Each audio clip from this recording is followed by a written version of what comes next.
拯救浴室唔使敲磚，多樂士地板止水漆，防水改色，一遊搞掂。第一步，清潔瓷磚表面嘅污垢同霉菌，再等到表面完全乾透。第二步，保護唔需要油嘅位置，記得用膠紙做好保護。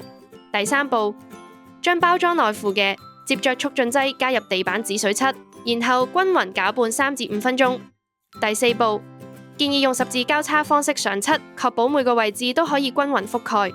牆身同地面接縫位置以 L 型向上油至牆身約20厘米，以加強防水效果。塗刷嘅時候記得要覆蓋成個浴室地板。等待乾燥時間大約60至120分鐘。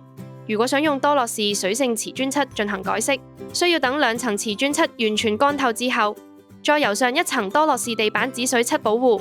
油上地板止水漆後嘅光澤度會同原有瓷磚表面略有不同。施工時可以透過光澤變化仔細檢查，確保每個位置都有妥善覆蓋。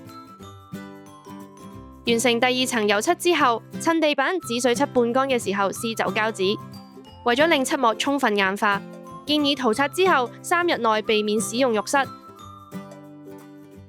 多樂士地板止水漆，浴設瓷磚，止滲防流。